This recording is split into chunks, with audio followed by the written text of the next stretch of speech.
Halo semuanya, selamat datang aku ucapkan bagi kalian di segmen podcast.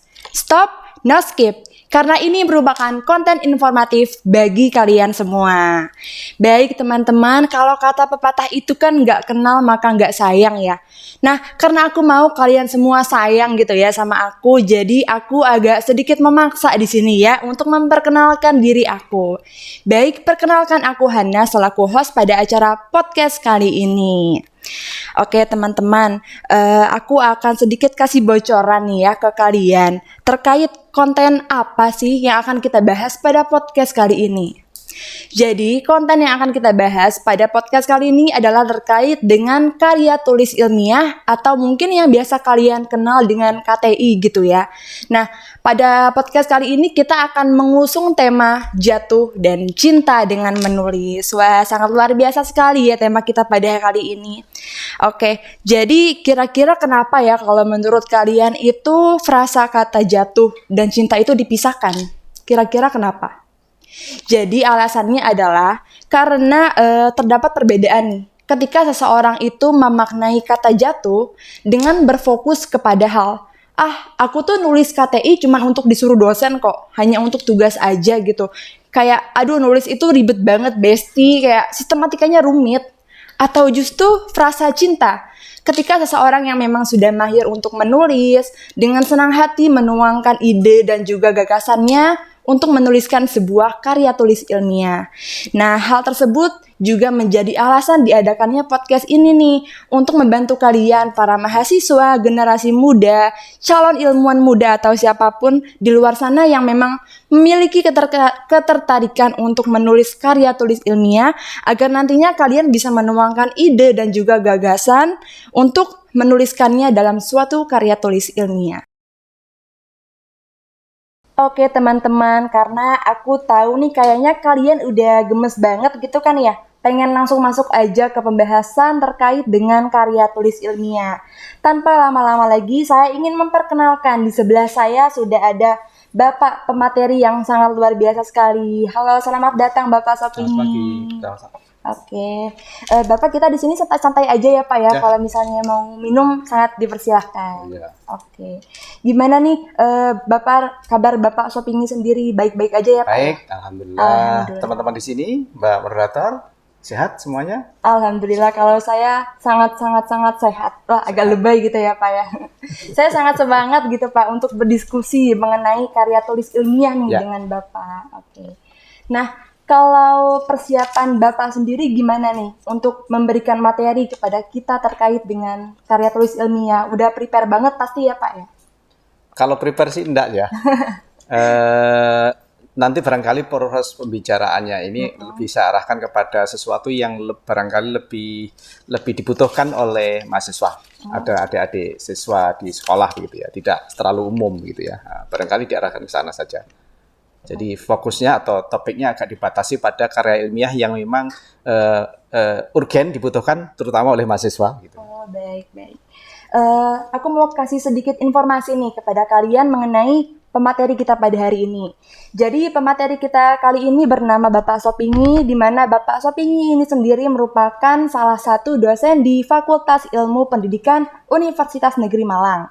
Selain itu, Bapak Sopini juga pernah mengajar mata kuliah KTI ya Pak ya? Oke, dan juga beliau pernah melakukan pengabdian kepada masyarakat terkait pelatihan penulisan karya ilmiah bagi santri MA, SMA, dan juga SMK di lingkungan Pesantren Zainul Hasan Genggong, Probolinggo pada tahun 2021. Wah, ternyata sudah banyak ya Pak ya pengalaman Bapak Sopini sendiri di bidang karya tulis ilmiah. Ada kok ya. Luar biasa sih Pak. Baik Pak Sopini, kalau menurut Bapak sendiri nih ya, gimana sih Pak gambaran umum mengenai karya tulis ilmiah itu sendiri? Dari definisi atau dari substansi? Seenaknya Bapak aja gitu, mau jelasin dari mana dulu? Kalau definisi itu setiap orang memiliki definisi masing-masing ya, itu silahkanlah dibaca gitu. Tetapi dari substansi kalau yang saya pengen sampaikan itu, substansinya adalah begini, karya tulis ilmiah itu bukan pekerjaan yang remeh Bukan, tapi itu membutuhkan pemikiran, membutuhkan daya nalar yang logis. Ketika berpikir itu nalarnya logis, linear begitu ya. Tetapi sebetulnya yang dipentingkan dalam penulisan karya ilmiah itu adalah melatih soft skill. Itu yang penting terutama dibutuhkan oleh mahasiswa. Soft skill itu sangat penting untuk mendrive seseorang itu bisa berbuat apapun begitu. Tetapi nalar berpikirnya ditata melalui salah satu kegiatannya adalah penulisan karya ilmiah. Itu substansi yang menurut saya sangat penting untuk difahami deh kita bersama begitu. Oke, baik. Tapi ini Pak, aku agak sedikit bingung ya. Bedanya karya tulis ilmiah itu sendiri dengan esai, juga dengan PKM AI atau artikel ilmiah, dan juga dengan artikel-artikel ilmiah lainnya itu apa ya Pak yang menjadi ciri spesifik gitu membedakannya? Begini, artikel ilmiah itu ragamnya banyak ya, ragamnya banyak. Tetapi prinsipnya adalah ide yang dituangkan di dalam artikel itu, di dalam karya ilmiah itu harus berdasarkan pada satu ide yang fokus. Misalkan begini, apakah harus ditata dengan menggunakan prinsip-prinsip ilmiah atau tidak? Itu nanti yang membedakan mana yang kategori karya ilmiah, mana yang tidak begitu ya. Itu yang menurut hemat kami yang perlu membedakan saja. Cuman nanti di dalam karya tulis ilmiah itu biasanya akan ada template tertentu yang diikuti. Kalau misalkan kita menulis artikel jurnal, misalkan begitu ya, itu ikuti template masing-masing jurnal yang macam-macam, tidak sama. Kalau menulis skripsi, mungkin skripsi di Fakultas Psikologi ini berbeda dengan fakultas di UM ya, berbeda dengan penulis skripsi yang ada di UB, di tempat lain begitu. Strukturnya, sistematikanya itu juga bisa jadi berbeda. Tetapi prinsip-prinsipnya ada, unsur-unsur pokoknya di situ tetap sama. Jadi itu yang bedakan. Terus kemudian kalau tanyakan dengan apa bedanya dengan artikel ilmiah di PKM atau yang lainnya, itu sama saja sebetulnya. Hanya template-nya saja, hanya formatnya saja yang barangkali harus disesuaikan dengan gaya selingkung masing-masing gitu. Kalau di PKM artikel ilmiah misalkan AI artikel ilmiah itu apa? Template-nya sudah ada sesuai dengan pedoman. Barangkali ini berbeda dengan template yang di artikel ilmiah yang dipakai misalkan pengganti skripsi di UM katakanlah begitu. Itu barangkali formatnya atau template-nya akan berbeda. Walaupun prinsip-prinsip di dalamnya itu tetap tidak terlalu banyak berubah. Oke. Tapi tadi saya agak sedikit bingung Pak. Katanya kalau penulisan skripsi itu emang bisa berubah-ubah gitu ya. Misalnya di Universitas Negeri Malang dengan di UB itu template-nya emang beda gitu ya Pak? Ya, bisa jadi berbeda. Mereka punya pedoman tersendiri. Di UM punya pedoman tersendiri yang biasa disebut dengan gaya selingkung. Gaya selingkung untuk masing-masing universitas, masing-masing fakultas itu berbeda. Gitu.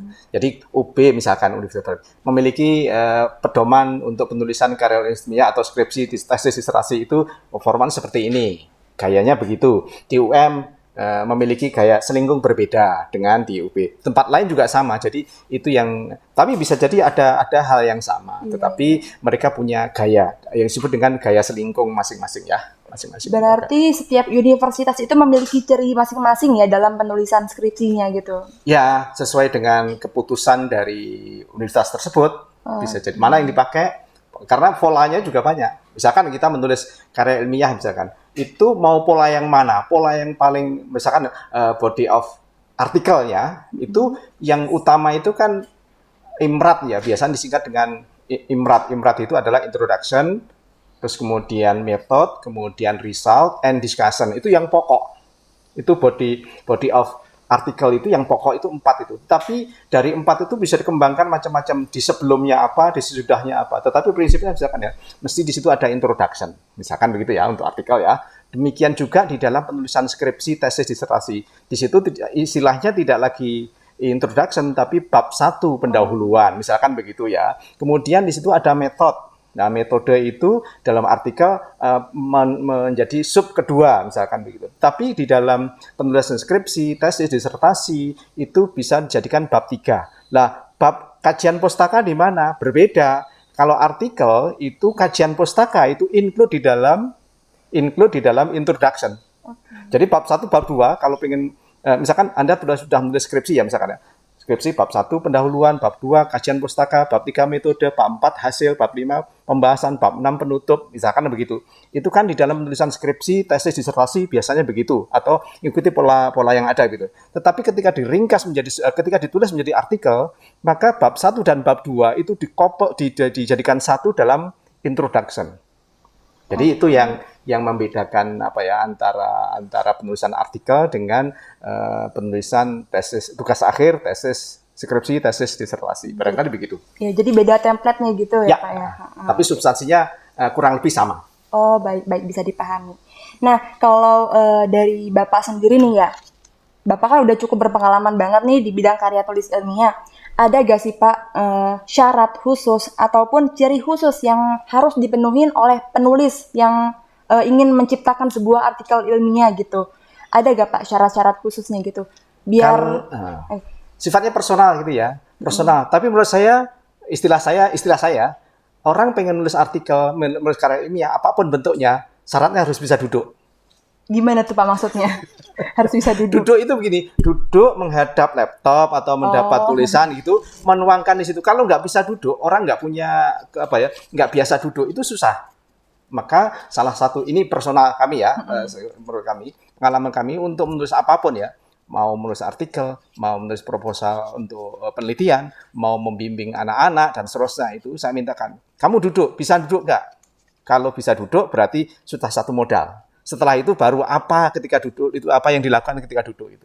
Jadi itu satu yang menurut saya perlu dia. Yang kedua, harus punya nalar. Orang nggak punya nalar nggak bisa. Iya, betul. Artinya logika berpikirnya itu harus jalan. Kalau nggak bisa. Itu yang kedua ya menurut saya. Yang ketiga, ini tidak bisa ditawar. Harus memiliki banyak bacaan. Apa yang dibaca? Ya barangkali topik-topik yang lagi tren. Sekarang yang tren apa? Misalkan itu ya, itu kita ikuti. Tapi yang dijadikan rujukan itu jangan yang misalkan begini, tulisan di koran. Itu nggak apa-apa, boleh. Tetapi itu bukan menjadi rujukan utama yang kuat.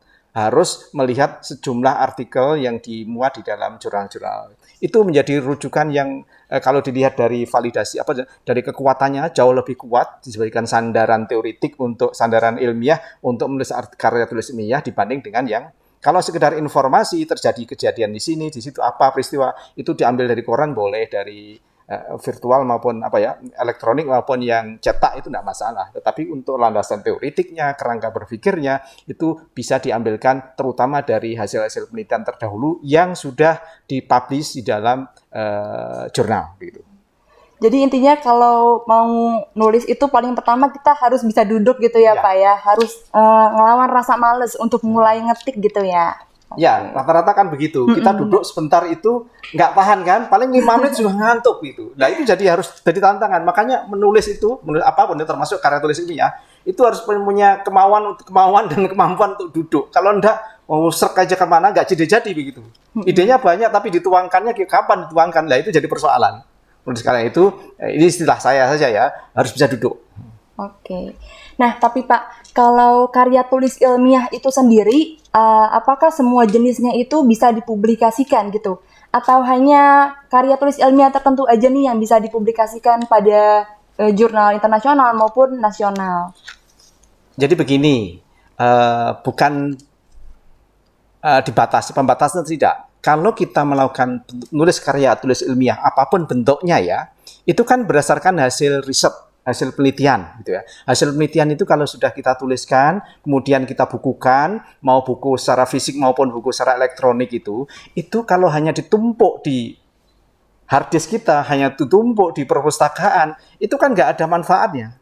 Nah, oleh karena itu supaya diketahui oleh banyak masyarakat, oleh publik itu, apa temuan kita, apa yang terbaru dari tulisan kita, itu lebih baik dipublikasikan. Nah, cuman proses mempublikasikannya ini yang harus kita lihat, apakah dipublikasikan di tulisan di media-media yang populer, ataukah media-media jurnal berkala, bereputasi apalagi begitu. Ya, yang penting diketahui. Sehingga dengan demikian lebih baik memang kalau kita memiliki tulisan karya ilmiah apapun bentuknya dari hasil penelitian, baik penelitian field research maupun yang penelitian literatur begitu, kita tulis kemudian kita publikasikan. Itu akan lebih bermanfaat daripada hanya ditumpuk gitu. Misalkan Mbak ini nanti menulis skripsi, kalau hanya ditumpuk begitu itu paling-paling yang baca ya 1-2. Itu pun kalau cocok dengan tema yang akan ditulis oleh adik-adiknya. Tapi kalau enggak ya paling dilihat saja begitu. Ya sudah gitu. Jadi lebih baik dipublikasikan. Jadi nggak ada kriteria tertentu ya KTI apa yang boleh dipublikasikan atau KTI apa yang boleh tidak gitu, yang tidak boleh dipublikasikan gitu. Kayak begini, ini wawancara ini kan termasuk bagian dari proses menggali gagasan, menggali ide, memberikan satu informasi, itu sebetulnya juga bagian dari karya ilmiah menurut saya ya. Cuman ini piece-nya, sumbernya adalah oral, hari setahun jawab. Nah ini kan kalau dipublikasikan bisa melalui apa? Misalkan channel YouTube gitu. Itu boleh, itu juga bagian dari proses mengenalkan atau mempublikasikan. Itu satu. Kemudian yang ini dari sini kemudian nanti dirasarikan, kemudian ditulis dalam bentuk narasi artikel, juga bisa dipublikasikan dalam jurnal atau dalam berkala yang lain atau dalam majalah atau dalam apa begitu atau buletin. Monggo. Lebih baik begitu. Jadi sebetulnya lebih baik tulisan apapun, baik menggunakan kriteria keilmiahan yang ketat maupun yang tidak atau yang longgar sama sekali, lebih baik dituangkan, dipublikasikan ke masyarakat gitu. Nah, kalau saya lihat tadi kan pengalaman Bapak udah banyak banget ya terkait dengan karya tulis ilmiah. Gini Pak, bisa gak kita sharing-sharing gitu loh terkait pengalaman Bapak sendiri nih di bidang karya tulis ilmiah? Mungkin bisa dimulai dari kenapa Bapak bisa tertarik, terus gimana Bapak bisa mulai terjun, dan mungkin kita bisa sharing-sharing lagi lebih lanjut ya Pak. Kayak begini ini sebetulnya bisa dilatih. Ya, bisa dilatih. Artinya gini, saya bukan menekuni ya, tapi memang sudah terlanjur suka begitu, berkecimpung dalam dunia tulis-menulis, terutama adalah karya tulis ilmiah, itu suka saya begitu. Itu memang diawali dari sejak SMP, saya sudah punya karya, walaupun sederhana ya, SMA sudah punya karya. Kemudian saat kuliah waktu S1 itu saya juga mengelola majalah yang oplahnya lumayan, sudah di atas 5.000 ke atas gitu, 5.000 lebih gitu.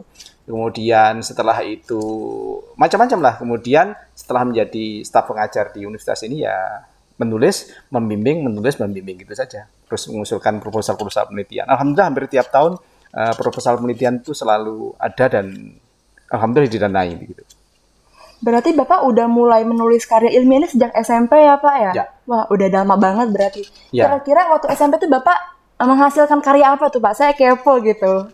Karya saya waktu itu, saya awalnya nulis biasa aja, nulis paragraf, latihan nulis paragraf karena mungkin cinta kepada bahasa Indonesia ya. Tapi cintanya begini, kenapa dalam menulis pelajaran bahasa Indonesia nggak pernah saya mendapatkan skor lebih dari 7, paling 6,5 begitu. Saya tertantang untuk akhirnya nulis. Ya sudah, karena kebiasaan nulis apapun yang saya rasakan, apapun yang saya amati itu saya tulis. Walaupun tulisannya di kertas ini kemudian setelah itu dibuang-buang itu, tapi itu memberikan satu pengalaman bahwa menulis itu penting. Ternyata menulis kalimat itu nggak mudah. Ya toh, menulis kalimat itu nggak mudah. Yang biasa kita tulis di dalam bahasa tulis itu biasanya adalah bahasa lisan. Padahal beda gitu. Yang terjadi adalah karena tidak terbiasa, tidak dilatih untuk menulis menulis satu tulisan yang bahasa tulis dengan struktur bahasa tulis, itu biasanya kalau nggak biasa begitu yang ditulis adalah bahasa lisan. Padahal beda antara bahasa lisan dengan bahasa tulis. Karya tulis ilmiah itu adalah sebuah tulisan yang dituangkan dalam tulisan ini ya, tetapi prinsipnya adalah karya tulis bahasa ilmiah, dan itu bahasa tulis bukan bahasa lisan. Walaupun sebetulnya ada juga seorang penulis itu, terutama ya penulis buku, bukan jurnal ya, itu bisa juga menggunakan style masing-masing. Teman-teman kami itu bisa menghasilkan sebuah buku populer ya, itu bahasanya di situ adalah bahasa seolah-olah bahasa lisan, bahasanya ngalir. Tetapi kalau untuk penulisan karya tulis ilmiah, ya itu bahasa tulis itu. Ada standarnya tersendiri. Gitu. Nah, kalau misalnya dari sudut pandang Bapak sendiri nih ya, apa sih menurut Bapak yang bikin karya tulis ilmiah itu begitu menariknya di mata Bapak? Begini, menurut saya, kalau kita pengen menulis sesuatu itu, cari dulu problemnya apa. Ya, harus kita fokuskan dulu. Problemnya harus spesifik dan fokus. Kalau sudah tahu problemnya yang diangkat ini harus berangkat dari mana? Biasanya saya melihatnya adalah dari sini, dari problem yang ada di sekitar itu apa. Kemudian saya ambil ketika kita problemnya misalkan tentang sekarang misalkan sexual abuse misalkan itu. Apa yang menarik dari sexual abuse? Mungkin saya identifikasi fokus-fokus 1, 2, 3, 4, 5, 6. Kemudian setelah itu saya pilih mana kira-kira yang paling spesifik, yaitu biasa saya angkat. Jadi kalau begitu cara menulis sebuah karya tulis ilmiah itu diawali dari problem. Problem itu dibentuk dari mana? Nggak usah jauh-jauh, yang ada di sekitar kita saja lah gitu ya. Yaitu kemudian kita rumuskan, mengidentifikasi problem-problem apa, atau kalau mau judul apa yang kira-kira menarik, atau paling enggak clue apa yang kira-kira perlu kita tuangkan. Kemudian setelah itu kita pilih. Tapi biasanya untuk mengerucutkan itu, ini jangan ditiru ya. Saya biasanya kalau sumpah ini, mau nulis apa ya kok banyak banget gitu. Biasanya saya cari kondisi yang fresh. Tidak mikirkan sana kemari. Saya datang ke kamar mandi, sekedar duduk walaupun tidak buang air besar atau buang air kecil. Biasanya di situ ding. Nah, setelah itu kelas selesai, saya keluar itu. Ini bahasa yang saya sampaikan kepada anak-anak itu, pada mahasiswa gitu. Bunek, bingung menulis apa, datang ke kamar mandi, tapi positif loh ya. Kemudian itu kan dalam kondisi fresh. Dengan kondisi fresh itu biasanya itu satu sisi. Sisi lain biasanya kalau ditekan, plak gitu. Sisi fresh juga bisa menghasilkan karya, menghasilkan gagasan atau ide. Tapi ketika di press, besok harus mengumpulkan, kalau enggak kamu bisa DO. Wah itu dalam kondisi, itu bisa juga. Tapi saya milih yang pertama tadi ya, jangan yang kedua ini ya. Saya juga sama sih Pak, kalau emang ada tugas nih, udah mepet deadline tuh kayak otak otomatis kesetrum gitu Pak, kayak langsung ngerjain gitu, cepat. Ya itu kendala sebetulnya, itu nggak bisa. Itu artinya nanti bisa juga idenya, tetapi ketika sudah tahu ide, atau munculnya ide kan, ide gagasan, itu bisa jadi dalam kondisi fresh atau dalam kondisi tertekan. Seperti tadi pagi, saya harus memikirkan sebuah fokus tulisan yang akan diikutkan lomba gitu. Judulnya macam-macam. Ini kayaknya tuh ada sesuatu yang feel-nya nggak dapat gitu. Akhirnya saya harus keluar dari itu. Jadi saya sudah disodori tadi pagi ya. Saya sudah mereview kira-kira 4 atau 5 judul, 5 proposal draft gitu untuk dijadikan satu usulan proposal yang di perlombaan gitu. Saya lihat seperti ini. Ini judulnya ini judulnya ini. Draftnya sudah ada. Tapi ada satu, ini kok saya nggak dapat feel-nya ya. Terus akhirnya saya muter di kamar itu muter. Apa. Keluar lah saya keluar. Sambil jalan tuh ternyata muncul sesuatu kadang-kadang menjadi pemantik. Nah itu kadang-kadang nggak bisa dinalar gitu ya. Oh ada itu, ketemu itu balik lagi akhirnya menemukan sebuah rumusan dan sekarang sudah bisa dan cantik itu menurut saya. Wah ini pas ini, feel-nya dapat gitu ya. Ini kalau begini ini rohnya di sini. Nah itu jadi cara merumuskan itu awal-awalnya begitu ya. Dalam kondisi terpepet juga bisa, dalam kondisi yang fresh juga bisa begitu. Itu cara menemukan gagasan dan idenya ya. Kalau nggak salah Bapak ini juga selaku pendamping PKM gitu kan ya Pak? Ya. Nah, kira-kira ada kesulitan nggak sih Pak? Mungkin bisa kesulitan dari Bapak sendiri atau ketika Bapak mendampingi para mahasiswa untuk melakukan PKM dalam penulisan karya tulis ilmiah ini sendiri. Begini ya, ketika mendampingi itu berarti mendampingi ya sekian kelompok misalkan begitu, maka saya harus memahami dulu substansi apa yang ingin ditulis. Misalkan kemarin tulisannya Mas Minto begitu ya tentang begal gitu ya, begal dan residivis itu. Kebetulan waktu itu kan yang mentoring secara intens ketika di UM itu kami, walaupun pembimbingnya bukan saya. Tapi maksudnya begini, ini maunya kemana? Sehingga kami bisa menemukan. Oleh karena itu caranya adalah kami harus masuk dulu. Tema A apa, tema B apa, tema C apa, tema D apa. Kemudian kita pahami, kita dalami, kita dudukkan. Ini janjane kalau misalkan dalam PKM itu kan kebaruannya apa. Atau sesuatu yang ingin dikulik itu yang mana. Atau aspek apanya. Itu biasanya kita mau tidak mau harus membaca. Kebetulan saya juga mereview PKM di tingkat nasional. Kami juga reviewer. Kemudian juga juri untuk PIMNAS itu. Ketika di situ itu, misalkan mereview itu, barangkali dalam 1 minggu itu kami sudah disodori sekitar 150 sampai 200 hampir setiap tahun begitu untuk mereview proposal ini kira-kira lolos di dananya atau tidak untuk PKM ya misalkan. Maka untuk satu proposal itu biasanya saya kalau dalam 1 minggu Anda bisa bayangkan kira-kira tidurnya berapa. Katakanlah misalkan 200 proposal dalam waktu seminggu harus selesai. Maka untuk setiap proposal itu tak lihat dulu. Ini tema-tema yang seide mana. Kemudian saya harus searching, harus googling saya. Karena tema-tema itu belum tentu saya paham.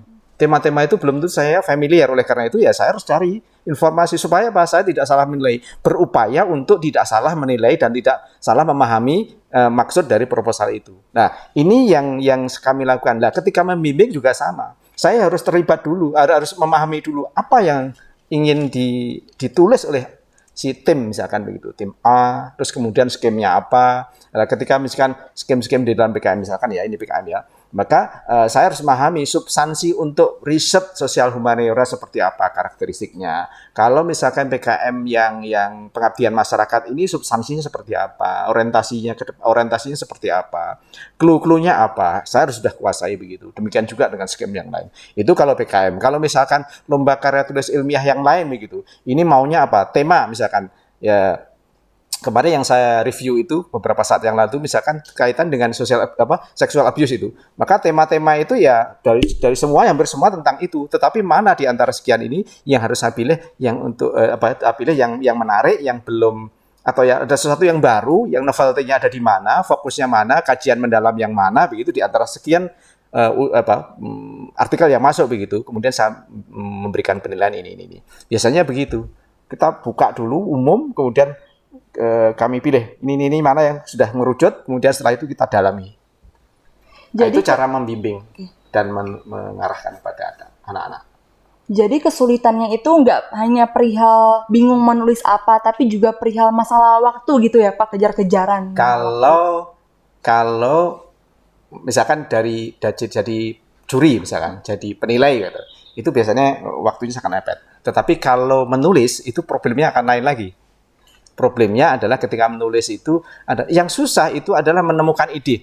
Idenya dikristalkan dulu, misalkan ya. Idenya dikristalkan dulu. Kalau sudah itu nanti cari kira-kira kalau saya membahas tentang misalkan upaya preventif sexual abuse misalkan ya. Apa teori yang saya bisa pakai untuk menganalisis ini? Saya harus membaca. Kaitan dengan ini, membaca sejumlah artikel, membaca sejumlah buku atau tulisan yang lain lah katakanlah itu terkait dengan itu. Yang kira-kira bisa saya pakai nantinya untuk menganalisis topik-topik itu. Jadi biasanya begitu yang kami lakukan. Nah kalau kita bahas kesulitan nih ya Pak, kira-kira kalau dari Bapak sendiri pernah gak sih ngeblank tiba-tiba di tengah-tengah penulisan karya tulis ilmiah? Karena kalau saya sendiri, saya sering banget gitu tuh Pak, ngeblank ketika lagi nulis. Aduh akhirnya asal-asalan gitu ke belakangannya. Kira-kira gimana ya Pak cara kita untuk mensiasati hal tersebut? Saya harus keluar. Waduh. Saya harus keluar dari ini dan tidak mau mikir lagi. Begitu sudah agak nyaman, saya masuk lagi. Kalau belum, saya keluar lagi. Gitu. Atau saya ngerjakan, jangan tema itu, saya tema yang lain. Kalau misalkan begini ya, misalkan saya membimbing tentang parenting misalkan, parenting itu. Kemudian mahasiswa itu diarahkan kok susah-susah begitu. Terus saya juga kok blank begitu pikirannya apa. Udah close dulu. Biasanya saya minta close dulu, kemudian silakan baca buku-buku, berapa buku yang kaitan dengan parenting katakanlah begitu. Kemudian saya juga, tapi biasanya kalau kayak begitu sampai blank kayak begitu ada beberapa exit strateginya. Saya keluar dari situ dan tidak mikirkan lagi. Baru kalau kira-kira sudah merasa enak, nyaman, ini pengalaman saya. Baru saya masuk lagi.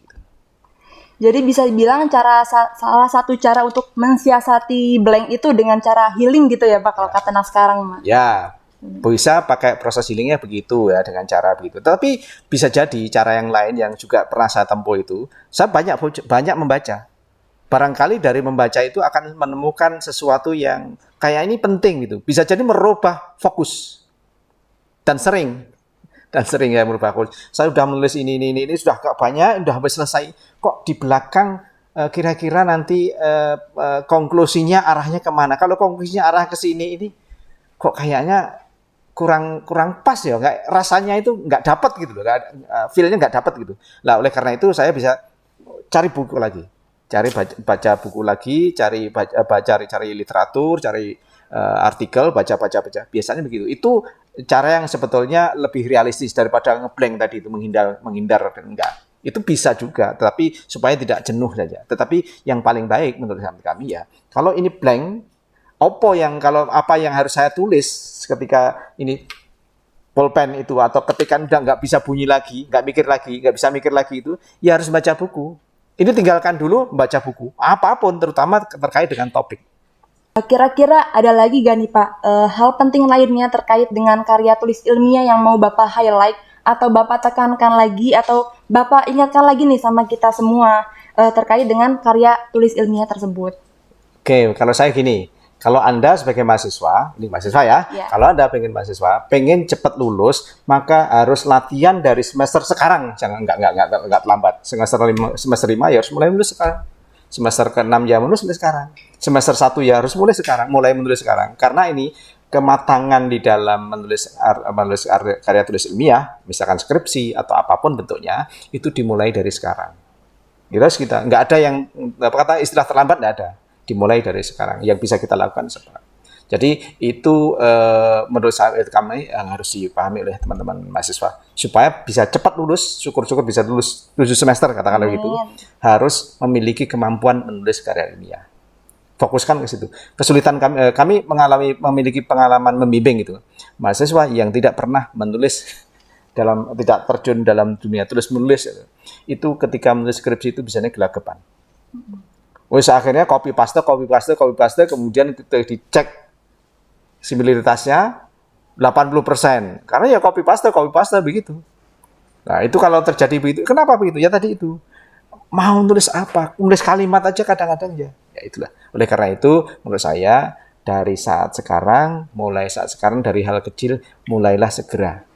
Ya, segera untuk melatih menulis karya tulis ini. Walaupun hanya 1 lembar, 2 lembar tadi itu. Oke, luar biasa sekali Pak. Nah, ini ada pertanyaan terakhir dari salah satu followers kita dengan username @jihantrh. Jadi Kak Jihan nanya nih Pak, gimana ya kira-kira biar kita itu nggak bosan ketika menulis? Oke, terima kasih Kak Jihan, pertanyaannya sangat luar biasa sekali karena ini kayaknya sangat realistis gitu ya Pak terjadi di kita gitu. Kita cepat-cepat bosan nulis gitu, kira-kira gimana tuh Pak nyiasatinnya? Latihan kalau saya gitu ya. Nulis itu bosan nggak? Bisa bosanin, bisa menyenangkan. Tapi kalau sudah menemukan satu titik titik fokus yang itu menarik, kita tertarik, tertantang gitu, maka tidak akan bosan. Tapi kalau kita menulis secara terpaksa, ya akhirnya nulisnya sekenanya, itu menunjukkan tanda-tanda Anda bosan. Nah, oleh karena itu ya tadi itu, tulislah sesuatu yang Anda tertarik. Kalau nggak tertarik, nggak mungkin Anda bisa nulis dengan baik. Kalaupun ada paling ya tadi itu plagiasi yang terjadi. Atau plagiasi ya parsial-parsial dikumpulkan jadi kumpulan tulisan orang lain Anda kompilasi menjadi satu tulisan, kemudian Anda labeli ini tulisan saya gitu. Itu biasanya akan kedetek gitu ya. Oke teman-teman, pada intinya menciptakan sebuah karya tulis ilmiah itu memang gak segampang yang kita bayangkan. Harus banyak berlatih gitu ya. Tapi dibalik itu tadi kan Bapak Sopingi ini udah memberikan banyak materi ya terkait karya tulis ilmiah. Sudah sangat luar biasa sekali jawaban Bapak, terima kasih Bapak. Dan tadi juga udah diberikan tips and trick bagaimana cara kita untuk menghasilkan sebuah karya tulis ilmiah yang bernilai kualitas tinggi. Dan juga Bapak Sopingi juga sudah memberikan solusi kepada kita jika seandainya di tengah-tengah kepenulisan itu kita mengalami blank, apa yang harus kita lakukan tadi sudah dijelaskan juga oleh Bapak Sopingi. Maka dari itu saya akan menarik kesimpulan bahwasannya yang pertama, berdasarkan substansi bahwa karya tulis ilmiah ini bukanlah pekerjaan yang remeh, tapi butuh nalar yang logis, tetapi juga melatih soft skill kita. Selain itu, artikel ilmiah ini memiliki banyak jenis, tetapi ide dalam karya ilmiah harus dalam satu ide yang fokus. Lalu nantinya dikategorikan menjadi jenis karya, dan setiap artikelnya ini memiliki template-template khusus. Selanjutnya, menurut Bapak Sopingi, seorang yang mau menulis harus bisa duduk. Maksudnya gimana? Dengan artian, ketika kita duduk itu, kita akan menuangkan segala ide. Dan juga kita harus mempunyai nalar nih. serta syarat utama yang tidak bisa diganggu-gugat, yaitu harus banyak membaca. Selain itu, publikasi juga penting untuk bertujuan agar karya ilmiah ini bisa bermanfaat untuk orang banyak, baik artikel penelitian hingga literatur review. Selanjutnya, permasalahan dalam menulis adalah mengkristalkan suatu ide dengan banyak membaca agar mendapatkan teori yang sangat relevan dengan ide tersebut. Lalu di sini juga ada tips gimana cara nulis karya tulis ilmiah yang baik. Di antaranya yang pertama, ada menulis sesuatu yang kita sukai. Yang kedua, berdasarkan yang ada di sekitar kita yang relevan dengan bidang studi yang kita pelajari. Selanjutnya, kita harus mengerucutkan topik yang besar. Dan yang terakhir, kita harus banyak membaca, baik yang relevan dengan apa yang mau dibahas, hingga topik apa yang akan mau kita bahas. Oke teman-teman, gak kerasa ya kita udah sejam lebih gitu untuk melakukan diskusi yang sangat luar biasa ini dengan Bapak Sopingi. Saya sekali lagi mengucapkan terima kasih Bapak sudah disempatkan hadir ke dalam podcast kita kali ini. Dan selanjutnya, oke teman-teman, aku minta kalian untuk tahan dulu nih, karena dari tadi kita udah bahas panjang lebar banget kan ya, dari A sampai Z terkait karya tulis ilmiah. Nah, kayaknya kurang afdol gitu ya Besti kalau kita nggak aplikasikan ke diri kita sendiri. Maka dari itu, aku selaku host yang paling kalian sayang gitu ya, Cia, mau ngajak kalian nih untuk gabung ke kelas pendampingan PKM yang mana diselenggarakan oleh BEM Psikologi kita tercinta ini. Nah, teman-teman, kalau misalnya kalian kepo nih terkait dengan kelas pendampingan dan kalian mau tahu info selanjutnya, pendaftarannya dan lain-lainnya, silakan follow akun yang sudah ada di layar sini. Oke, follow. Aku tungguin ya. 1, 2, 3. Udah follow? Oke, mantap. Terima kasih sekali lagi saya ucapkan kepada Bapak Sopingi yang sudah berkesempatan hadir di podcast kita kali ini. Nah, sebelum kita tutup, kayaknya kurang afdol gitu ya kalau kita nggak jargon dengan jargon kebanggaan dari psikologi nih Pak. Jadi gini Pak, psikologi UM ini punya jargon tersendiri. Jadi kalau misalnya aku ngomong psikologi UM, jawabannya seperti ini Pak. Solidaritas Sparta. Mungkin Bapak ya bisa berjargon bersama saya ya Pak? Boleh. Oke. Saya mulai ya Pak. Solidaritas Sparta. Sparta. Baik. Psikologi UM, Solidaritas Sparta. Oke, dan jangan lupa bagi kalian teman-teman semua untuk like, komen, dan subscribe YouTube BEM Psikologi UM dan nantikan konten informatif dari kami lainnya. Saya Hana pamit undur diri dan see you. Assalamualaikum warahmatullahi wabarakatuh. Salam sejahtera bagi kita semua. Shalom, Om Swastiastu, Namo Buddhaya, salam kebajikan. Yang terhormat Dekan Fakultas Psikologi Universitas Negeri Malang, Bapak Profesor Dr. Fatah Hanurawan MSc MED. Yang terhormat segenap pembina Ormawa Fakultas Psikologi Universitas Negeri Malang, Bapak Aji, Bapak Yudo, dan Bapak Angga. Yang terhormat Ketua Dewan Mahasiswa Fakultas Psikologi Universitas Negeri Malang, Saudari Almira Faiza. Yang saya hormati pula Ketua Pelaksana dalam kegiatan podcast karya tulis ilmiah, Saudari Bestarindra Ramadhania. Puji syukur kehadirat Tuhan Yang Maha Esa karena berkat rahmat dan hidayahnya, kegiatan podcast karya tulis ilmiah bisa berjalan dengan lancar. Perlu diketahui sendiri bahwa karya tulis ilmiah merupakan sarana komunikasi akademik dalam bidang keilmuan yang pastinya dari rekan-rekan Fakultas Psikologi banyak sekali peminatnya. Oleh sebab itu, besar harapan saya selaku Ketua Badan Eksekutif Mahasiswa Fakultas Psikologi Universitas Negeri Malang agar kiranya podcast ini bisa bermanfaat dan memberikan insight-insight baru bagi rekan-rekan yang memiliki minat dan bakat di bidang kepenulisan, terkhusus di bidang karya tulis ilmiah. Tak lupa saya haturkan banyak terima kasih kepada pihak-pihak yang telah mensukseskan dan melancarkan adanya kegiatan kali ini, sehingga kegiatan kali ini bisa berjalan dengan lancar. Dan semoga dengan adanya podcast karya tulis ilmiah ini bisa membawa kebermanfaatan dan menjadi ladang pahala bagi kita semua. Kurang lebihnya mohon maaf, semoga apa-apa yang kita kerjakan senantiasa diberkahi oleh Tuhan Yang Maha Esa. Wassalamualaikum warahmatullahi wabarakatuh.